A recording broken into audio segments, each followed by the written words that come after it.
ماہنامہ دریافت سے انتخاب کی سیریز کے سلسلے میں ماہنامہ دریافت کے شمارہ نمبر 20 سے ڈاکٹر گوپی چند نارنگ کا ایک مضمون منتخب کیا گیا ہے جس کا عنوان ہے سخن چند در ساختیات۔ یہ مضمون دریافت کے شمارہ نمبر 20 میں شائع کیا گیا۔ مکالمہ بفکر جمیل و دانش کثیر و دلیل لانا حسن عسکری مرحوم کا ساختیاتی مفکرین سے۔ سماعت فرمائیے، آواز و پیشکش ظفر جمیل۔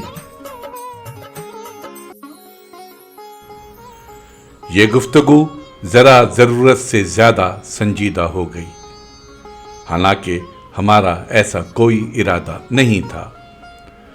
دراصل جمیل جالبی بھاری بھرکم کتابوں کے مصنف ہیں اور ان کی گفتگو بھی بھاری بھرکم ہوتی ہے۔ بہتر ہے کہ تھوڑی دیر کو پرندوں کی ہلکی پھلکی باتیں سن لیں۔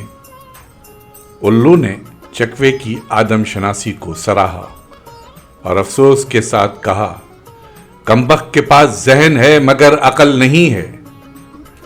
آدمی کو عقل کب آئے گی؟ پودنے نے سوال کیا۔ پودنے نے مشکل سوال کیا ہے، الو بولا۔ اس کا جواب میرے پاس نہیں ہے۔ تو پھر کس کے پاس ہے؟ پودنے نے ساتھی پرندوں سے کہا کہ ساتھیوں، کاگا منی کے پاس چلو کہ ہم اس سے اپنے سوال کا جواب لیں۔ نیل کنٹھ نے کہا، مترو، اپنی عقل اپنے ساتھ، کوئی کسی کو عقل نہیں سکھا سکتا۔ جو مورکھ ہے وہ مورکھ ہی رہے گا اور آدمی مورکھ ہے۔ یہ کورا جواب سن کر وہ پرندے وہاں سے اداس اداس لوٹے، مینا پہ جیسے اوس پڑ گئی ہو۔ نہ طوطے نے چونچ کھولی نہ مینا کچھ بولی۔ چکوی سے نہ رہا گیا، چکوے سے بولی، میرے سرتاج، طوطے اور مینا کو کیا ہو گیا ہے؟ کہاں رات رات بھر ہمارے کان کھاتے تھے، آدم ذات کا قصہ سناتے تھے، جیسے دنیا میں آدم ذات کے سوا کوئی مخلوق بستی ہی نہیں، اور کہاں اب ایسی چپ سادی ہے جیسے منہ میں زبان ہی نہ ہو۔ چکوا مسکرایا، بولا، جانم اب انہیں عقل آ گئی ہے۔ انتظار حسین، طوطا مینا کی کہانی۔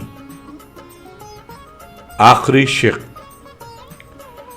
جمیل جالبی صاحب نے ساختیات کے بارے میں جو فرد جرم عائد کی ہے، یوں تو اس میں بہت بستار ہے۔ ذیل کی 3 باتیں بھی خاص طور پر دلچسپ ہیں۔ الف، ساختیاتی فکر کے عام ہونے سے ادبی تنقید میں آزادی ذہن کی بہت کم گنجائش رہ گئی ہے۔ ب، ادبی تنقید سے احساس شخصیت اور احساس روح کے عناصر خارج ہو گئے ہیں۔ جیم، یہ بات کہ ہر زیر مطالعہ چیز دوسرے سے مختلف ہوتی ہے اب بے معنی ہو گئی ہے۔ سبحان اللہ، یہ تینوں باتیں نہ صرف غلط بلکہ غلط در غلط ہیں۔ غور فرمائیے، جو فلسفہ ہر طرح کے جبر کے خلاف ہے، حتیٰ کہ معنی کے جبر کے بھی خلاف ہے، اور کثیر المعنویت یا لامرکزیت کا فلسفہ ہے، یا معنی کی طرفیں کھلی رکھنے کا فلسفہ ہے، اس کو آزادی ذہن کے خلاف کہا جا رہا ہے۔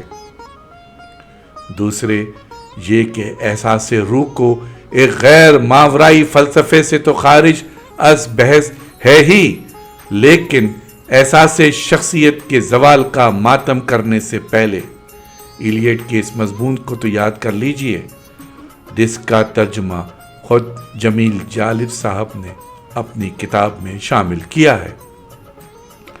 اس کا پورا کریڈٹ تو